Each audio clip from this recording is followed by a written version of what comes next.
ایک اللہ کے بندے کے لیے نبی پاک علیہ السلام کے غلام کے لیے ضروری قرار دیا ہے۔ وہ تین خوبیاں ہیں: سادگی، عاجزی اور قناعت۔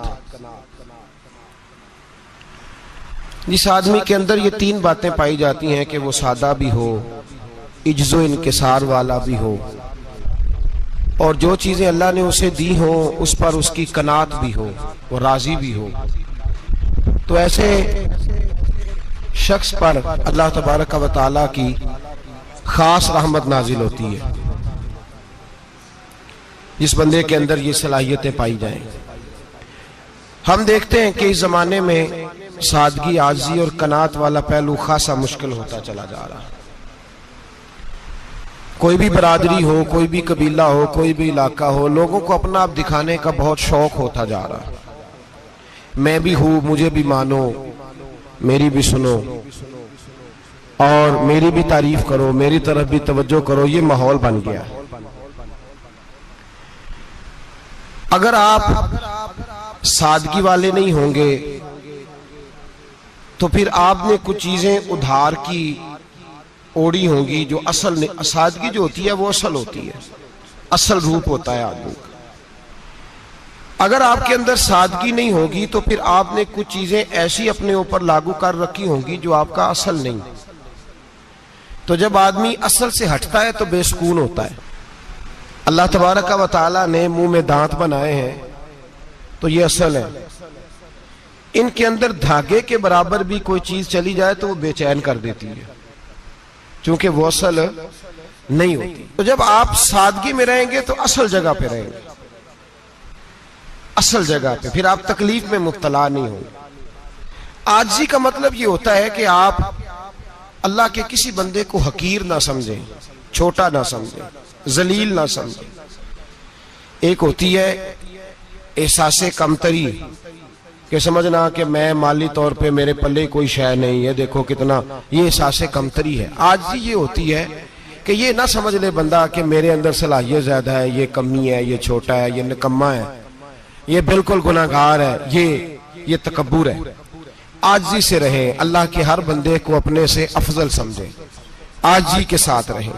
قناعت یہ ہے کہ آپ کو جو اللہ نے دیا ہے سمجھیں کہ میرا رب سب سے زیادہ میرے اوپر ہی مہربان ہے، اس نے جو مجھے دیا ہے وہ کسی اور کو نہیں دیا۔ یہ شکر کے طور پر، تکبر کے طور پہ یہ بھی نہیں۔ قناعت کریں۔ عاجزی جب آپ کے اندر ہوگی، سادگی ہوگی، تو زندگی اطمینان سے گزرے گی، سکون سے گزرے گی۔ اور عاجزی اور سادگی کا یہ والا ترجمہ نہیں کہ جس بندے نے میلے کپڑے ڈالے ہوں آپ سمجھیں کہ یہ بڑا سادہ آدمی ہے، جی ہفتہ آیا نہ آیا نہیں تو سادہ ہے۔ یہ سادگی نہیں ہوتی۔ نفاست تو حسن ہے اسلام کا۔ نبی پاک صلی اللہ علیہ وسلم نے ایک مالدار آدمی کو پھٹے پرانے کپڑے پہنے ہوئے دیکھا تھا تو حضور نے منع کیا تھا، فرمایا اگر اللہ نعمت دیتا ہے تو بندے پر اس کا اثر دیکھنا بھی پسند فرماتا ہے۔ اچھے کپڑے چھوڑ دیں تو آپ سادہ ہو گئے، یہ مطلب نہیں۔ بہت سارے غریب لوگ بھی سادے نہیں ہوتے، جو ہر وقت کہتا رہتا ہے میں کسی چودھری کو کچھ نہیں سمجھتا، تو وہ سادہ ہے۔ جو کہتا رہتا ہے کوئی نہیں میری نظر میں آپ بڑا سیاح ہوں، فلانا بندہ آیا تو میں نے لاجواب کر دیا، دو باتیں نہیں پھر وہ کر سکا آگے سے، تو آپ سادے؟ آپ تو بڑے مہان تیز آدمی ہیں بھائی، آپ تو اپنی کرامت سنا رہے ہیں۔ سادگی کا مطلب ہے بے تکلف زندگی، جس میں کوئی تکلف نہ پایا جائے، جو بندہ ہو وہی وہ بیان کرے، یہ سادگی ہے۔ یہ سادگی کے خلاف ہے کہ آپ جو نہیں ہے وہ آپ۔ میرا ایک تجربہ ہے، اس کو آپ قرآن و حدیث کا نچوڑ نہ سمجھیے گا، میری ذاتی بات ہے تو اس کو ذاتی رہنے دیجیے گا۔ کبھی کبھی میں پریشان ہوتا ہوں، آپ کسی کی دعوت کھانے جائیں نا، وہ عقیقے کی ہو، ولیمے کی ہو، کوئی بھی ہو، اچھا جب آپ کھا لیتے ہیں نا تو پھر وہ آدمی مطالبہ کرتا ہے کہ آپ اس کی تعریف کریں، پھر اس کا یہ مطالبہ ہوتا ہے۔ وہ بالکل میری طرح کا دیہاتی بھی ہو تو کہتا ہے میں منڈیاں نو کل آکھیا کہ لیاؤ پھر کوئی کٹا چنگا تگڑا جیا، اج جی آکھن نہ کہ جناب دی دعوت سی تے اس پکائے کچھ نہیں۔ وہ پھر جس لے کٹا ایڈا ودیا لیا کہ نائی اگے رکھیا تے انہیں پہلی ہری انج دا ویکھیا سی، انہیں پھر بنایا کہ کمال کر چھڑی۔ مطالبہ کیا ہے اس کا بھلا؟ تو انو آکھے کہ جنج دی تساں روٹی پکائی میں کدے نہیں کھا دی. یہ ہر آدمی کا مطالبہ، ہر آدمی. جناب میں سویرے گیا ہوں تو تازی سبزی اسپیشل آپ کے لیے میں لے کے آیا ہوں، اور یہ وہ والی لایا ہوں جو ملتی نہیں تھی پوری دنیا سے، صرف مجھے ملی ہے. تو یہ عاجزی نہیں، یہ سادگی نہیں، یہ بناوٹ ہے. یہ میں امیر غریب یہ سارے لوگ یہ کام کرتے ہیں، سارے. جو ہم نہیں وہ ہم بن کے دکھاتے ہیں، جو ہم ہیں نہیں وہ ہم بنتے ہیں. اس کا نقصان یہ ہوتا ہے کہ جب وہ چیز جو اصل نہیں ہوتی وہ آتی ہے تو تکلیف دیتی ہے. نبی پاک علیہ السلام کی زندگی سادی تھی. کس طرح کی سادی تھی؟ 2 جملے حضرت عبداللہ ابن عباس کے 2 جملے اور بات ختم کر دی. فرماتے ہیں میرے رسول پاک علیہ السلام کی زندگی سادی تھی. یہ کیسی سادی تھی؟ فرماتے ہیں جو ملتا تھا حضور پہن لیتے تھے، جو سامنے آتا تھا کھا لیتے تھے. کوئی تکلف نہیں کہ میں نے یہ نہیں کھانا، یہ کھانا ہے، یہ نہیں لینا، یہ لینا ہے. یہ مزاج نہیں، طبیعت نہیں. ہماری تو پسند ناپسند ہوتی ہے نا. حضور کو کدو زیادہ پسند تھا، یہ تو آپ کو حدیث میں ملے گا، یہ تو ملے گا. لیکن یہ نہیں ملے گا کہ نبی پاک صلی اللہ علیہ وسلم کو گندم ناپسند تھی، یہ نہیں ملے گا. آپ کو یہ تو ملے گا کہ رسول پاک کو دودھ زیادہ پسند تھا، یہ نہیں ملے گا کہ سادہ پانی ناپسند تھا. یہ تو آپ کو ملے گا کہ نبی کریم سید عالم صلی اللہ علیہ وسلم ضمیر پر سونے کو پسند کرتے تھے. یہ نہیں ملے گا کہ چارپائی پہ سونے کو ناپسند کرتے تھے. یعنی حضور کی زندگی سادی ہے، اس میں تکلف ہماری پسند ناپسند ہوتی ہے، اور جو شے ہمیں پسند نہیں وہ پھر ہے ہی نہیں صحیح، وہ غلط ہو گئی فوراً، وہ سرے سے اس کا کوئی اثر ہی نہیں رہا، وہ بالکل تباہ ہو گئی. میرے حبیب پاک سید عالم علیہ السلام نے سادی زندگی گزاری اور عاجزی والی زندگی گزاری. ہم لوگ عاجز نہیں ہوتے، عاجز نہیں ہو. اگر ہم لوگ عاجز ہو جائیں تو لڑائیاں ختم ہو جائیں. ہر خاندان میں ہر گھر میں لڑائی ہے، اس کا مطلب ہے کہ عاجزی، جہاں عاجزی ہوتی ہے وہاں لڑائی نہیں ہوتی، جھگڑا نہیں ہوتا. ہمارا بھائی سے، بھتیجے سے، بھانجے سے، بیوی سے، سسرال والوں سے، رشتہ داروں سے، بھائیوں سے اگر اختلاف چل رہا ہے اور ہر جگہ چل رہا ہے تو ساری جگہ تو غلطیاں نہیں نہ پائی جاتی، کہیں ہماری بھی غلطی ہوتی ہے. تو یہ جو اختلاف چل رہے ہیں اور صلح نہیں ہو رہی، اس کی وجہ یہ ہے کہ ہمارے اندر عاجزی انکساری ہو، تو پھر تو جھگڑا ہی کوئی نہیں. میرے نبی پاک علیہ السلام کی زندگی میں عاجزی ہے، انکساری ہے. اس لیے حضور نے کبھی لمبی چوڑی باتیں نہیں سنائی. صحابہ کہتے ہیں نبی پاک علیہ السلام تقریر چھوٹی کرتے تھے، نماز لمبی پڑھتے تھے. تقریر، نماز، ہماری باتیں لمبی اور نمازیں اللہ اکبر الٹ بالکل سلسلہ. نبی پاک علیہ السلام نے سادگی، عاجزی کو اپنایا. بہت غریب آدمی، بڑا ماڑا بندہ جو 100 روپیہ دیہڑی لیتا ہے، اور بار جب وہ دیہڑی کرنے گیا ہے تو وہ شام کو جب اس نے نا سمیٹا ہے نا وہ سیمٹ اور ریت اور وہ ساری چیزیں، تو وہاں وہ جھاڑو پھیر کے آیا ہے. پھیرتے ہیں نا جی مزدور جھاڑو، یہ کام وہ کرنے کو تیار ہے، پر اپنے گھر میں آ کے جھاڑو دینے کو تیار نہیں وہ، اس لیے کہ یہ اس کی مردانگی کے خلاف ہے. بار جب وہ گیا ہے کسی ہوٹل میں کام کر رہا ہے، ٹائی پینٹ کوٹ پہن کے وہ بڑا اچھا، وہاں اگر اس کو برتن دھونے پڑے تو دھو لیے، بلکہ اگر ناراض نہ ہو جائیں باہر رہنے والے ساتھی تو ڈھیروں لوگ باہر جا کے ہوٹلوں میں برتن مانجتے ہیں، لیکن وہاں ان کے روب کو، ان کے نام کو کوئی دھبا لگتا. لیکن گھر کے اندر جس برتن میں انہوں نے خود روٹی کھائی ہے، اگر ان کو یہ کہہ دیا جائے نا کہ یہ دھو لو تو پھر تو طلاق تک نوبت آ جاتی، پھر تو مسئلہ خراب ہے. پھر تو ہو سکتا ہے کہ بیوی کی اماں کی بھی خیر نہ ہو، تجھے اس نے سکھایا ہی کچھ نہیں، مجھے ہی تو نے کہہ دیا اٹھ جا. یہ ہمارا حال ہے، اور ہے ہم سارے عاجز مسکین، ہے ہم سارے ماڑے غریب، یہ سارا اپنی جگہ طے. لیکن جہاں ڈٹنا ہے، بلکہ یوں سمجھ لیں کہ جہاں روب نہ چلا وہاں مسکین ہو گئے، اور جہاں چل گیا اب بادشاہ ہو گئے. میرے رسول پاک سید عالم علیہ السلام کا اسوہ نور سنو. سیدہ طیبہ طاہرہ حضرت عائشہ صدیقہ رضی اللہ تعالیٰ عنہ فرماتے ہیں حضور گھر میں آتے اگر گھر کے اندر جھاڑو دینے والا ہے تو مصطفیٰ نے اٹھا کے کام کرنا شروع کر دیا ہے. یہ معمولی بات نہیں. اگر حضرت فاطمہ زہرا کی چکی پیسنے کے لیے فرشتے آ سکتے ہیں تو رسول پاک کے گھر کا کام کرنے کے لیے بھی آ سکتے ہیں. لیکن میرے نبی پاک صلی اللہ علیہ وسلم گھر میں اپنے کپڑے دھو لیتے, پھٹ جاتے تو حضور سی لیتے. یہاں تک کہ حضرت عائشہ فرماتی ہے ایک دن حضور نے کہا کھانا پکاؤ تو میں نے کہا کنیز آٹا گوندھ رہی ہے. نبی پاک نے معلومات کی تو پتہ چلا کہ وہ کنیز تو جا چکی, بیمار تھی. فرماتی ہیں حضور نے اپنے دستے مبارک سے آٹا گوندھا, نبی پاک نے گوندھا, نبی پاک نے. لگے جو مزدور شاہ ایسا, نہ دھن نہ دولت سربراہ ایسا, عرش نشیں کا زمین پہ گھر ہے, میرا پیغمبر عظیم تر ہے. نبی پاک نے آٹا گوندا اور آٹا گوند کے فرمایا عائشہ آؤ روٹی پکا دو. میں نے آٹا گوند دیا ہے. او بھائی میں بہت بڑا نواب ہوں میں عاجز مسکین, لوگوں کی میں کمیاں کوتاہیاں سناتا ہوں, لیکن اگر ذرا سا بھی ہاتھ ہلانا پڑے تو اس وقت نہ جہاں روب چلتا ہے وہاں تو چلانا چاہیے نا. جتنا ہمارا دبدبہ بنتا ہے عاجزی انکساری, یہ انسان کو سنوارتی ہے, یہ اس کو سکون دیتی ہے, یہ اس کے اندر پیدا کرتی ہے وہ چیز جو اسے اللہ کے قریب کرتی ہے. اگر آپ بڑے ہیں تو پھر آپ بڑے ہی رہ جائیں گے, بن کچھ نہیں سکیں گے.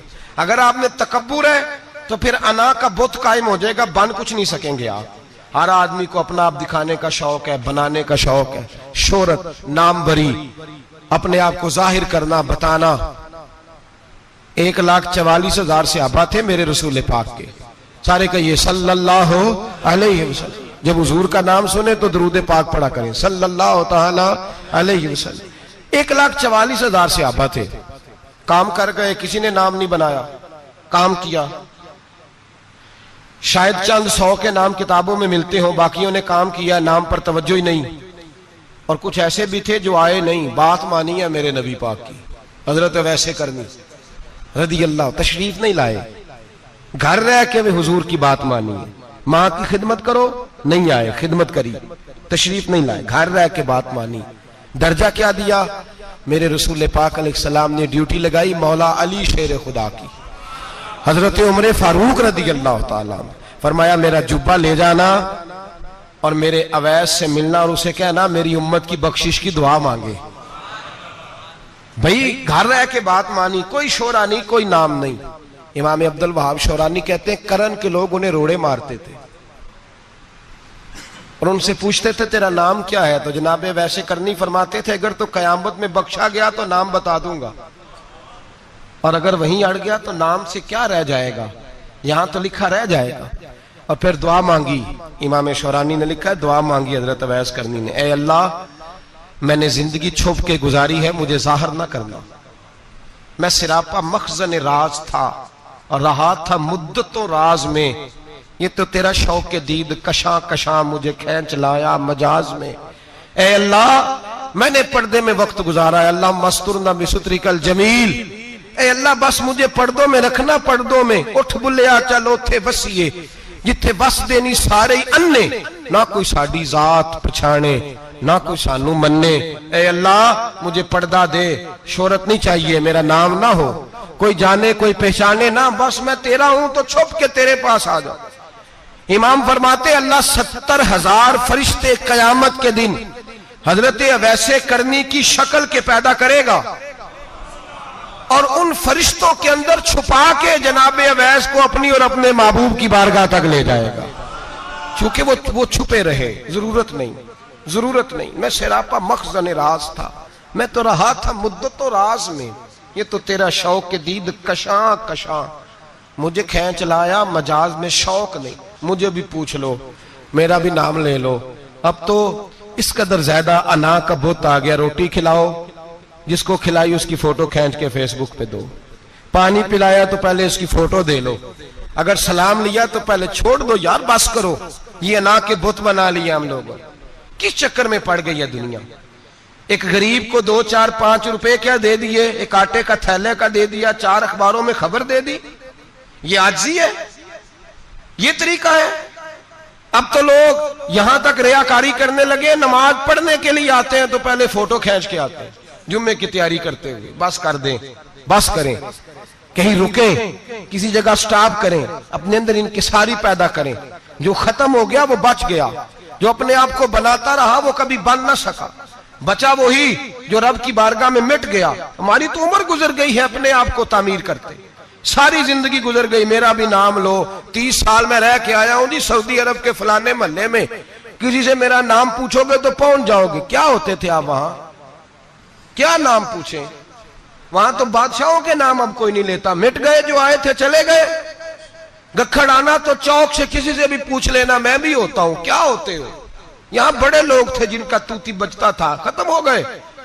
تو اور میں بھی جانے والے, اور زمانہ آئے گا, مٹنے کے لیے دنیا آئی ہے. اگر دنیا میں خود بخود اپنے آپ کو مٹا کے رکھو گے تو اللہ عزت عطا فرمائے گا. ہم تو اتنا کھڑے ہوئے ہیں کہ بہنوں سے, بھائیوں سے, سسرال سے, رشتہ داروں سے کٹ گئے ہیں, اس لیے کہ بت نہیں ٹوٹ رہا اندر کا. میرے نبی پاک سید عالم علیہ السلام کے غلام بڑا کچھ تھے, پر ان کی زبانوں پہ کبھی کچھ ہونے کا ذکر نہیں آیا. بڑا کچھ تھے وہ, بڑا کچھ تھے. حضرت ابوبکر صدیق رضی اللہ, بڑا کچھ تھے نا, کیا بات تھی. میرے مصطفیٰ کریم سید عالم صلی اللہ علیہ وسلم نے فرمایا ابو بکر میرا وہ خلیل ہے کہ دنیا میں بھی میرا سجن ہے, قیامت میں بھی میرا دوست ہوگا. دنیا اور آخرت میں وہی ابو بکر ہے.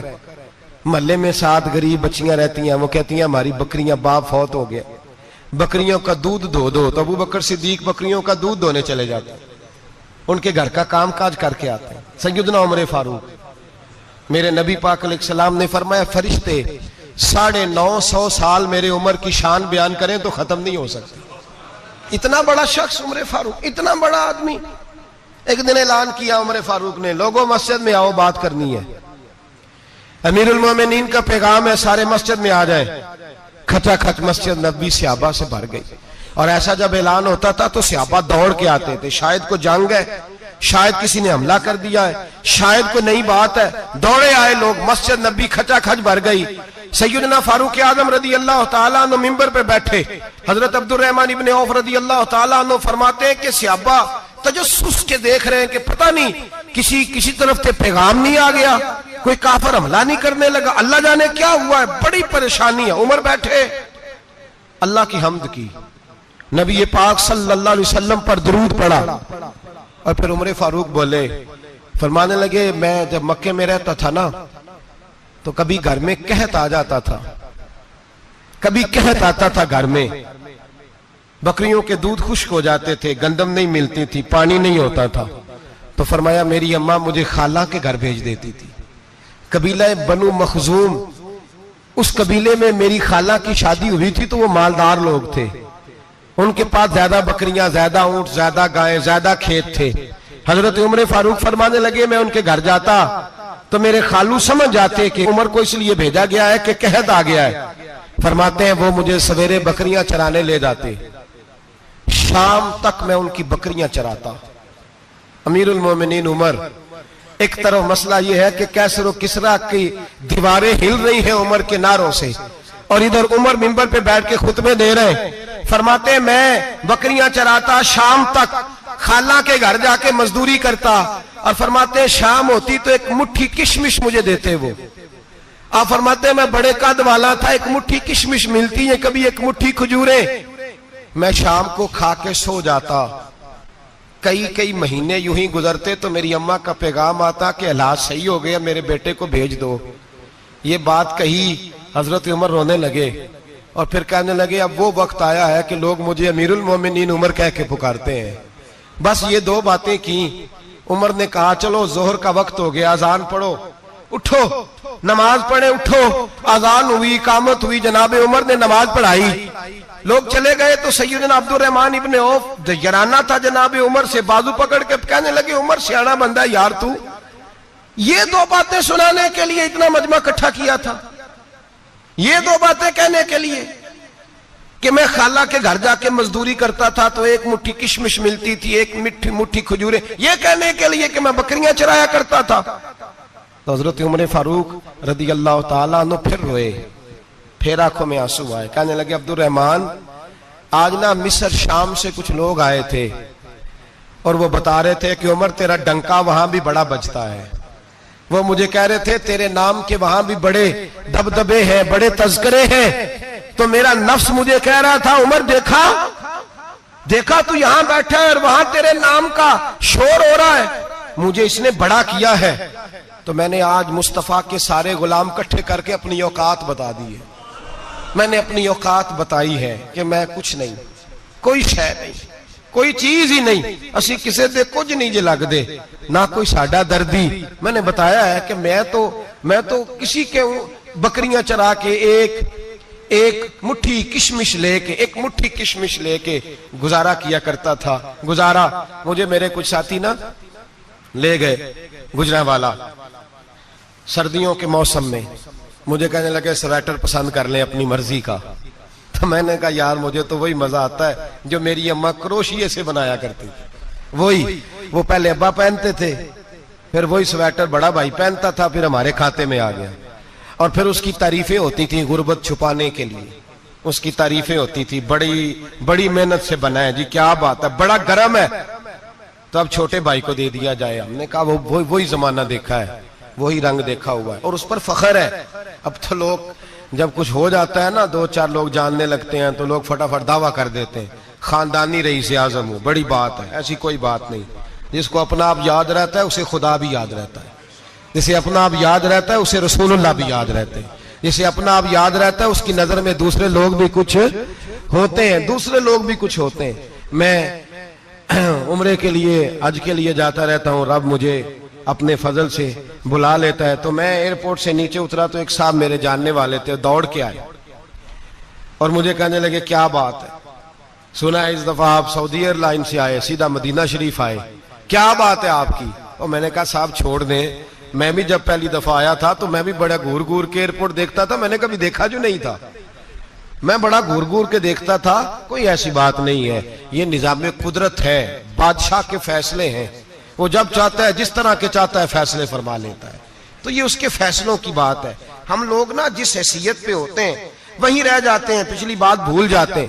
اس لیے ہم چاہتے ہیں جو بھی ہمیں ملے جھک کے ملے، جو بھی آئے. اور یہ میرا آپ کا سب کا مشترکہ معاملہ ہے. میرے نبی پاک صلی اللہ تعالی علیہ وسلم نے صحابہ سے پوچھا تمہیں بتاؤں جنت کے بادشاہ کون ہوں گے؟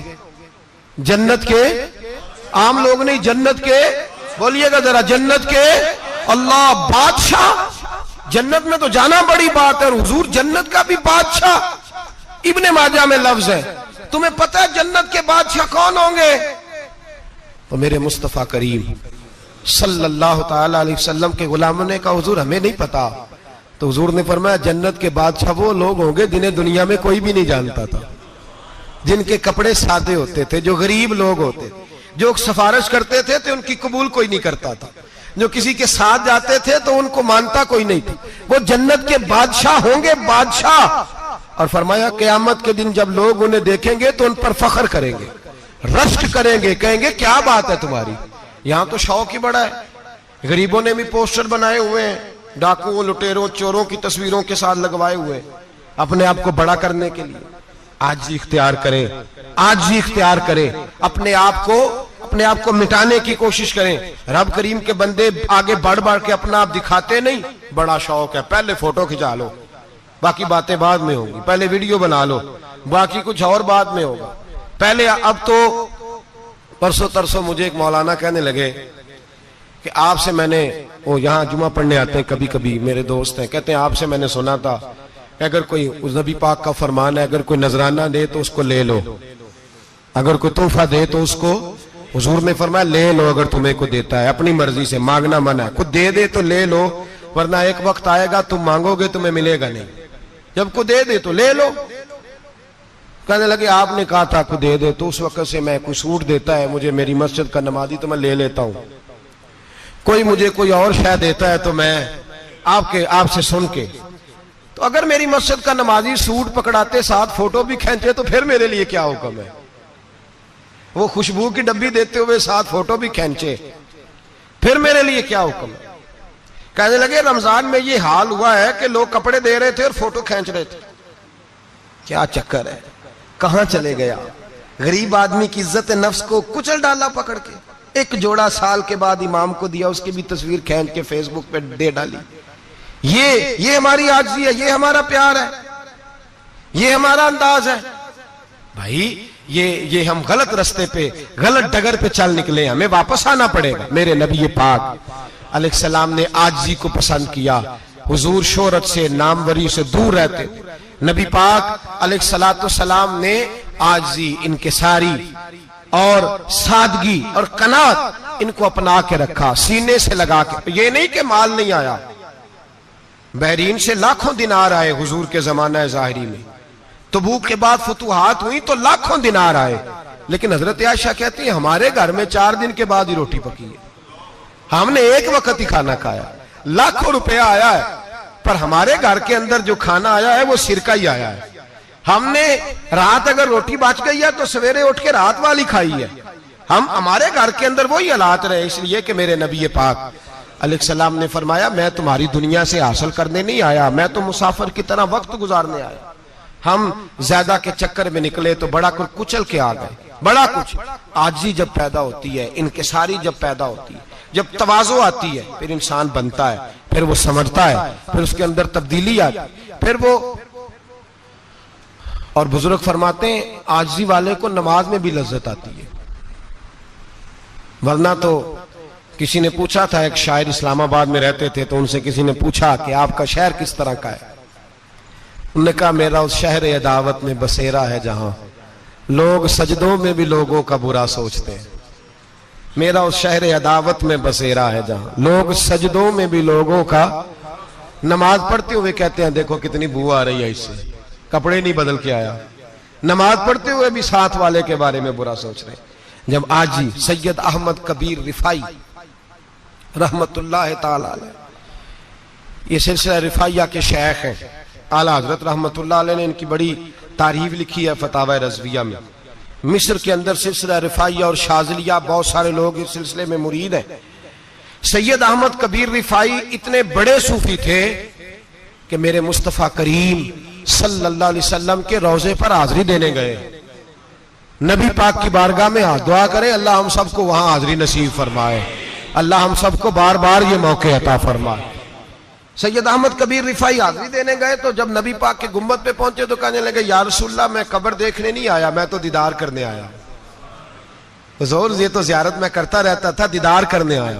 یہ کہہ کے رونے لگے، اتنی دیر روئے کہ میرے مصطفیٰ کریم نے اپنا دست مبارک قبر سے باہر نکال دیا، ہاتھ مبارک باہر آیا اور 10,000 لوگوں نے دیکھا۔ کتنے لوگوں نے؟ اب یہاں بھی لوگوں کو شک ہوگا جی کیسے باہر آیا، تو بخاری سنا دیتا ہوں مسئلہ ذرا حل ہو جائے۔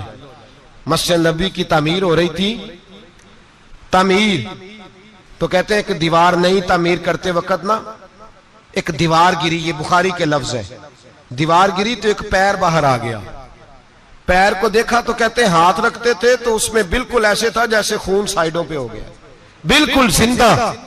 شور ہو گیا کہ یہ نبی پاک کا قدم مبارک ہے، حضور کا۔ بہت سارے لوگ کٹھے ہوئے، علماء کو بلایا، پیر دیکھا تو کہنے لگے نبی پاک کا نہیں، یہ تو سیدنا فاروق اعظم کا ہے۔ جب یہ کہا نا فاروق اعظم کا ہے تو پھر ایک شور اٹھا کہ یہ حال ہے ان کے غلاموں کا تو سرکار کا عالم کیا ہوگا، یہ حال ہے ان کے غلاموں کا تو پھر سرکار کا عالم۔ یہ بخاری ہے، تو زندہ ہے واللہ، تو زندہ ہے واللہ، میری چشم عالم سے چھپ جانے والا۔ سید احمد کبیر رفائی اتنے بڑے، نبی پاک صلی اللہ علیہ وسلم نے دست مبارک باہر نکالا، 10,000 لوگوں نے دیکھا۔ کسی نے حضرت سید احمد کبیر رفائی سے پوچھا کہ بابا اتنا بڑا درجہ، اتنا بڑا مقام کیسے ملا؟ تو بابا جی کہنے لگے زندگی میں کبھی کسی کو حقیر نہیں سمجھا، کسی کو کبھی حقیر، کبھی کسی کو اپنے سے کمتر نہیں سمجھا۔ تو اللہ نے دیکھے نا، اگر آپ نہیں سمجھیں گے تو اس کے لیے بھی آپ کو عنوان مل جائیں گے، اور اگر سمجھنا ہے اپنے آپ کو بڑا تو اس کے لیے بھی موقع مل جاتے ہیں۔ حضرت شفیق بلخی بہت بڑے صوفی بزرگ ہوئے، پر نوجوان تھے، جوانی میں ہی اللہ نے بڑا مرتبہ دیا۔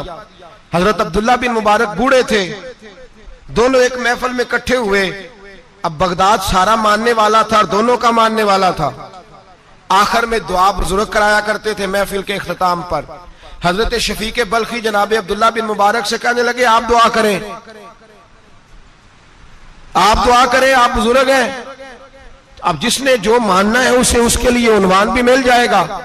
حضرت سیدنا عبداللہ بن مبارک کہنے لگے بیٹے تو دعا کر، تیری عمر تھوڑی ہے، تیرے گناہ بھی تھوڑے ہیں، تیری عمر تھوڑی ہے، تیرے گناہ بھی تھوڑے ہیں۔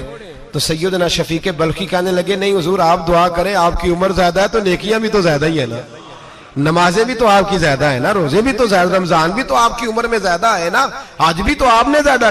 اگر آپ نے کسی کو اپنے سے بڑا سمجھنا ہے تو عنوان آپ کو مل جائے، چھوٹا سمجھنا ہے تو اس کے لیے بھی عنوان آپ کو۔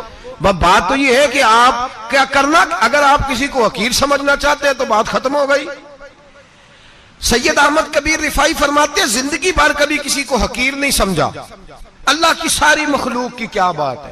اللہ قرآن میں کہتا ہے ان اللہ لا یستحی ان یضرب مثلا ما بعوضۃ فما فوقها، اللہ شرم نہیں کرتا کہ ایک مچھر کی مثال بیان کرے یا اس سے بھی کم تر۔ اللہ مچھر کی بات کرتا ہے اتنا بڑا ہو کے، وہ کہتا ہے میں کروں گا، میری مخلوق جو ہے تو حضرت احمد کبیر رفاعی فرمانے لگے میں نے کبھی کسی کو حقیر، بولیے کبھی کسی کو حقیر۔ ہم لوگوں کے پاس عنوان بڑے حقیر سمجھنے کے لیے، ہم سمجھ لیتے ہیں۔ امیر آدمی کہتا ہے غریب محنت کیوں نہیں کرتا، محنت کرے امیر ہو جائے گا، عنوان ہوا کہ نہ تنقید کرنے کا۔ 4 بچے ہیں کریں کمائی امیر ہو جائیں گے، اب وہ حقیر سمجھ رہا ہے غریب کو، غریب بھی امیر کو حقیر سمجھتا ہے، وہ بھی کہتا ہے جو اس نے کمایا سارا ہی حرام ہے، جائز ایک پیسہ نہیں، اس نے بھی حقیر سمجھ لیا، یعنی وہ یہ کہہ رہا ہے کہ میں حلال کھاتا ہوں، یہ امیر حرام کھاتے ہیں، تو بات ختم ہو گئی، اس نے بھی حقیر سمجھ لیا، اس نے بھی حقیر سمجھ لیا۔ اب عنوان ہی تھا نا، اگر عنوان بدل لیتے تو بات بن جاتی۔ امیر اگر یہ کہتا کہ میں اس غریب کی مدد کروں گا اس لیے کہ پیسے محنت سے نہیں ملتے خدا کے فضل سے ملتے ہیں، تو وہ یہ نہ کہتا کہ یہ محنت کرتا تو آگے چلا جاتا، اور غریب اگر سمجھتا اس بات کو تو یہ نہ کہتا امیر سارے حرام ہی کھاتے ہیں، وہ کہتا بھئی رب نے جو میرے لیے پسند کیا مجھے دیا، جو اس کے لیے پسند کیا اسے دیا، بات ختم ہو گئی، جھگڑا ختم۔ عنوان تو مل جائے گا آپ کو، مثبت بھی اور منفی بھی، تو اچھی بات نہیں کہ مثبت اختیار کریں۔ سید احمد کبیر رفاعی کہتے ہیں میں گزر رہا تھا، ایک دن میرے ساتھ ایسا ہوا کہ میں گزر رہا تھا کھیت کے اندر سے، ادھر بھی پانی تھا ادھر بھی پانی تھا، ہوتا ہے نا پانی پانی ہوتا ہے فصلوں میں کئی دفعہ، کب ہوتا ہے زیادہ پانی؟ نہیں جدو کدو کری رہے جی، وہ جب کدو کرتے ہیں نا تو دونوں جانب پانی بھرا ہوتا ہے نا جی، وہ ٹریکٹر بھی پانی میں چلتا ہے، میں پینڈو ہوں نا مجھے زیادہ پتا ہے کیا حالات ہوتے ہیں، تو وہ ادھر بھی پانی ادھر بھی پانی، تو درمیان میں سے وہ منڈیر ہوتی ہے چھوٹی سی، واٹا کھیدا ہے اپنی زبان ہے، تو کہتے ہیں ادھر بھی پانی تھا ادھر بھی پانی تھا۔ سید احمد کبیر رفاعی کہتے ہیں میں گزر رہا تھا، عصر کی نماز کا ٹائم ہو گیا، میں جلدی جلدی جا رہا، سامنے سے کتا آ گیا۔ انسان اشرف المخلوقات ہے، لیکن وہ اللہ کا شکر کرے گا کہ اس نے مجھے اشرف بنایا ہے، یہ نہیں کہہ سکتا کہ یہ مخلوق حقیر ہے یہ بری ہے، یہ نہیں کہہ سکتا، شکر کرے کہ مجھے اللہ نے اشرف سید احمد کبیر رفاعی کہتے ہیں کتا آ گیا سامنے سے،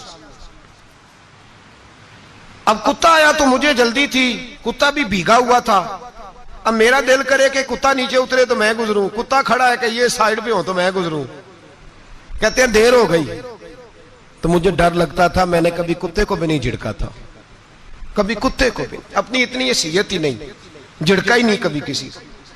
آپ فرماتے ہیں دیر ہو گئی تو میں نے کہا یا اللہ، حضرت سید احمد کبیر کہتے ہیں میں نے کہا یا اللہ اس کتے کو زبان ہی دے دے، میں اسے کچھ سمجھا ہی دوں، اسے زبان ہی دے دے، تو قادر مطلق ہے، اسے زبان دے دی۔